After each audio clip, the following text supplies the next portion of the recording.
The Rocket might be the most gifted player to ever pick up a cue, but his short fuse has burned bridges with some serious rivals over the years. He's the 7-time world champion, the record holder, the genius who can pot balls with his eyes closed. But behind all of those centuries and maximum breaks lies a trail of bitter feuds, explosive confrontations, and raw hatred that goes way beyond anything you'd expect from a gentleman's sport. These are the 5 players Ronnie O'Sullivan clearly despises, and the brutal stories behind each feud that turned snooker's greatest talent into its most controversial figure. Starting with Peter Ebdon, who faced Ronnie O'Sullivan in the 2005 World Championship quarter-final. It should have been a straightforward win for the defending champion. O'Sullivan stormed to an 8-2 lead, playing the kind of effortless snooker that made him unstoppable when in the zone. But Ebdon had other plans. What followed was perhaps the most calculated piece of psychological torture ever witnessed in professional snooker. Ebdon's slow, deliberate play in the final session made O'Sullivan lose concentration, leaving Ebdon to win 13-11. At one point during the match, Ebdon took 5.5 minutes to make a break of 12, longer than it took O'Sullivan to compile his famous maximum break 8 years earlier. Perfectly on the pink into the left centre.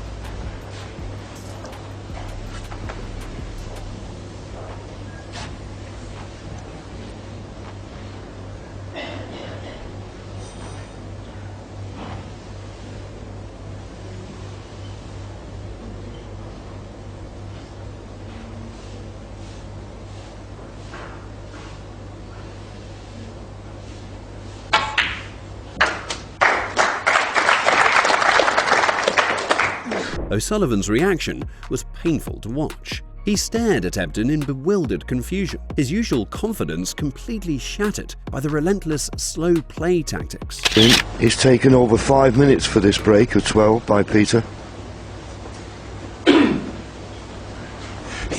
His behaviour became notably erratic in what The Independent called a public emotional disintegration, while losing 11 of the last 14 frames in his quarter-final defeat against Peter Ebdon. Years later, O'Sullivan's contempt for Ebdon remained undimmed.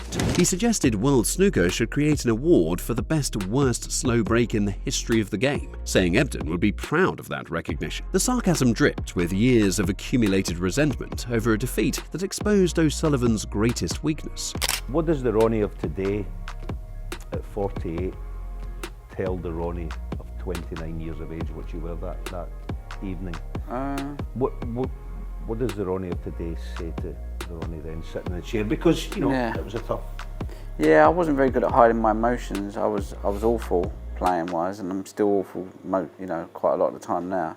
But I just don't show my emotions now, whereas then I did, you know, it got to me, and I just wanted out. I just wasn't enjoying playing really, and having to sit there and play Peter, it was like a slow death, you know. I'd rather have got hammered 13-1 and bumping out there, you know. Coming up at number 4, we have Mark Selby, the man O'Sullivan called the torturer, who had him on the rack more than once. Selby first announced himself by beating the then world champion O'Sullivan at the 2002 China Rope, a victory that marked the beginning of a psychological hold that would torment O'Sullivan for years to come. The young Leicester player had studied O'Sullivan's game obsessively and found weaknesses that others had missed. Their 2014 World Championship final became the perfect example of their contrasting philosophies. O'Sullivan built a commanding 10-7 lead with a kind of brilliant attacking play that made him a superstar. Cue ball. That's all he could do. It's quite amazing. We've had, I think, 3 re-racks in this match already. We had 2 last night and 1 yesterday afternoon. Then Selby began his fight back, frame by grueling frame, using every tactical trick in the book to slow down O'Sullivan's momentum. In a dramatic turnaround at the Crucible, Mark Selby came from 10-7 adrift at the start of play to lead 12-11 heading into the decisive evening session. Selby went on to win 18-14, claiming his first world title and denying O'Sullivan a 6th. Absolutely incredible! Mark Selby was 8-3 down.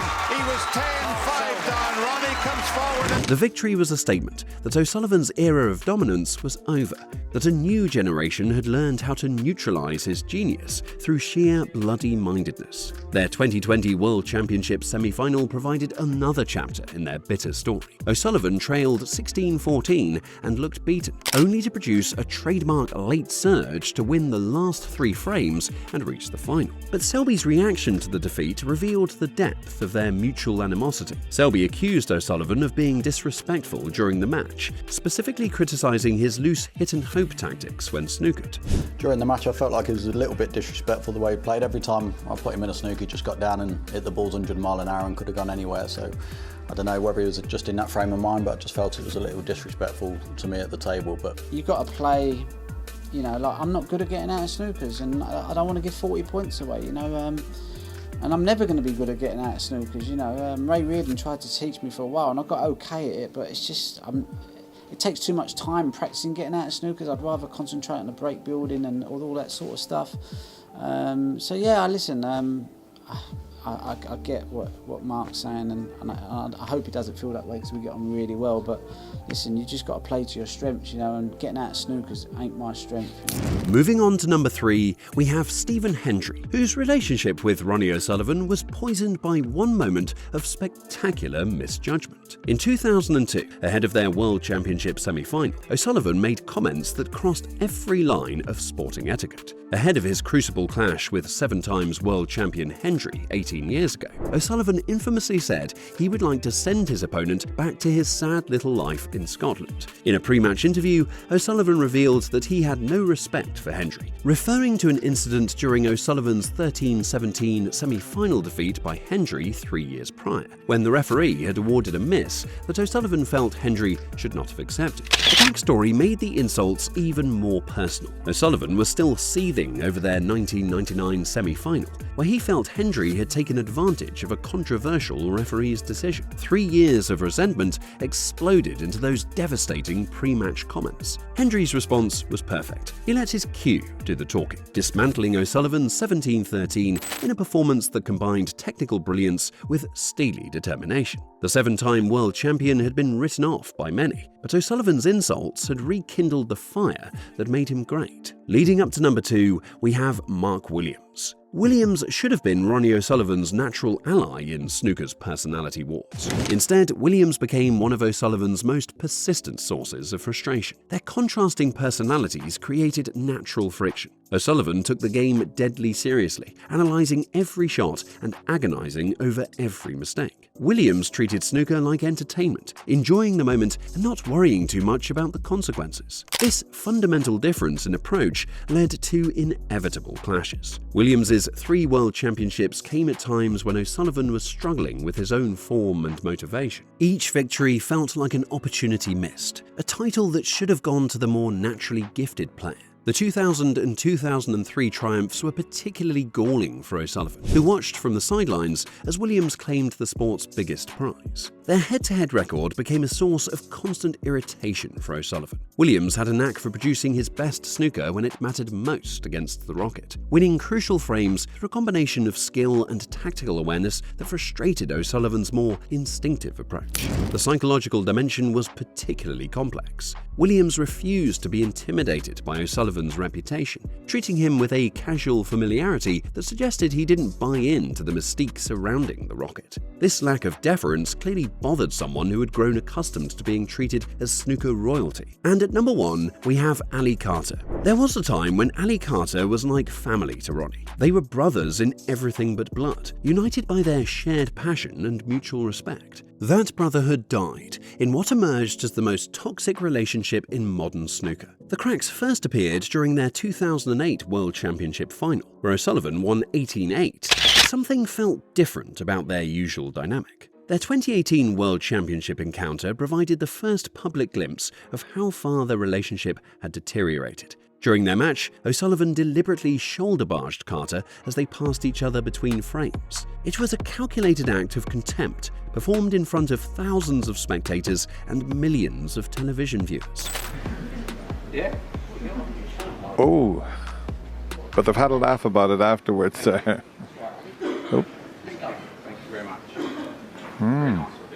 The 2024 Masters final should have been Carter's moment of triumph. He had fought back from nowhere to push O'Sullivan all the way, losing 10-7 in what should have been a career-defining match for both men. Instead, it became the stage for the most explosive feud in snooker history. Following the encounter, Carter was quick to hit out at O'Sullivan's disgusting actions during the match, accusing him of snotting all over the floor. The accusation was devastating because it came from someone who knew him better than almost anyone in snooker. O'Sullivan was visibly angry after hearing of the claims by Carter. O'Sullivan's response was nuclear, filled with profanity and raw hatred that had to be heavily censored for broadcast. He told Carter to sit on it, said he didn't give a damn about the accusations, and called Carter someone with serious issues. Playing snooker against someone like that is a nightmare.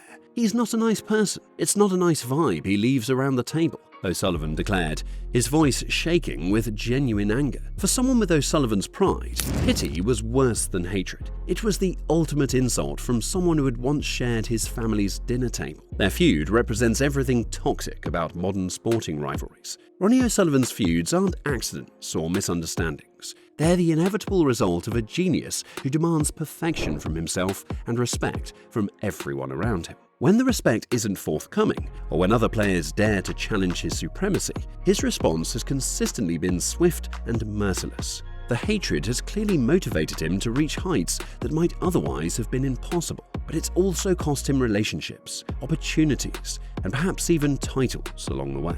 He's beginning to annoy me.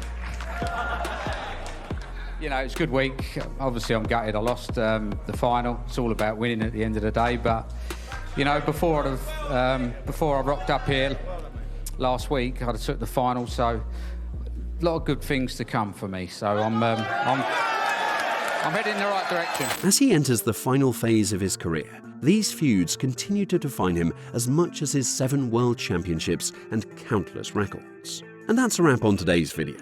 Let us know your thoughts in the comments, and for more snooker content, click the screen below.